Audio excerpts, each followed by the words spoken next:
If you're a DIYer and you're looking to take on a container-based structure project, there's a few tips here. You want to make sure that you buy these door flashing kits and wall flashing kits. They make it so simple to trim up to these container doors, and they leave your container doors super operational.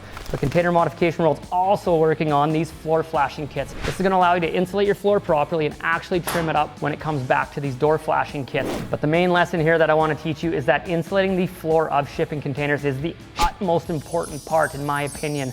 So much cold transfers up through the floor and it makes it very uncomfortable to be inside of a container structure. So you want to make sure you do a good job of that. Stay tuned in this video. I'm going to show you the best way to finish the floor of a container-based structure.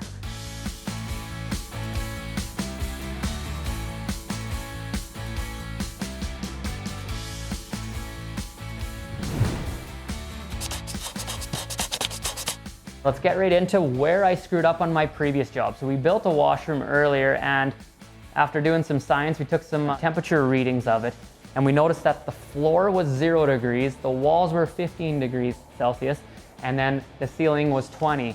And so there was a lot of cold coming up through the floor, even though we spray foamed the underside, and that's probably through the thermal bridging of all the screws. And so to mitigate that on this build, we elected to install 3 inches of rigid foam on top of the shipping container floor with a subfloor, and then we'll be finishing that with vinyl tiles. We're going to continue to spray foam 2 inches underneath. Is going to really make sure that the floor is the most insulated part of this build, and then we're not going to get that cold radiating up and potentially freezing our plumbing. And another thing that I've learned on how to do this is back in my previous company's days where we were doing mining camps and stuff out of shipping containers, is we would always do the rigid foam on the floor, and then we'd actually build our walls on top of the subfloor after we even finished the flooring. So we have some special vinyl tiles here that we're going to use in this instance, and we'll be able to install them on here, and especially on the sides here, we'll go right to the edge of the plywood, and that's going to allow us to build our walls right on top. We can protect this flooring until we're completely finished the mod. But it's just such an easier way, because if you ever do flooring in a house that's already all drywalled and everything, you got to be so intricate with where you're cutting everything. And if you screw that up, especially we got welders doing this, so we aren't really the best people for this job.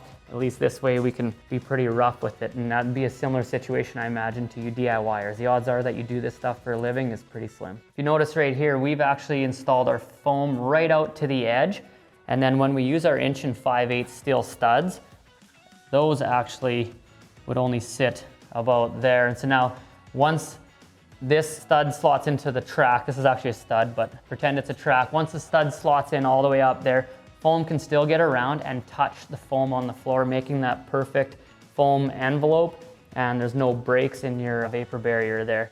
And to install these, we got a trowel and then just your typical carpet or vinyl glue. So we'll be able to trowel that on, let that dry for a little bit till it's tacky, and then just slot in our vinyl tiles. But another thing here is we'll do these tiles, we'll install them before we build our walls, and that's super important.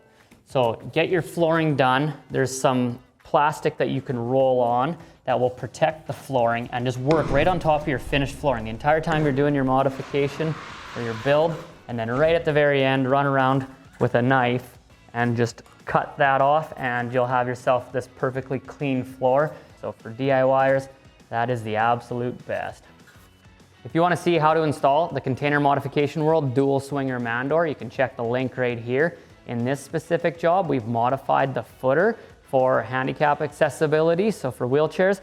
And in that instance, we have just cut the return lip that typically comes upwards, which has this door seal, and that's, I guess, a tripping hazard or something that wouldn't be easy to wheel over. So we are going to install our tiles. We're going to start by installing them right up to the door, so we know we have them nice and snug and square in this building.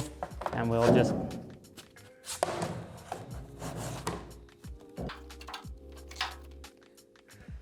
once the tiles are actually stuck down and in place, we have a traditional threshold plate. So we're using a 1/4 inch tall aluminum threshold plate, and we can just tuck that in, and that will transition from the Container Modification World door to the interior flooring very nicely. And then our door seal will cover that. And so we'll just screw that down, and now we have ourselves a very North American traditional method of installing doors. So the reason why that lip is there on the bottom is because this is a dual swinger door. It switches both ways, so you can have the hinges on the left or the right.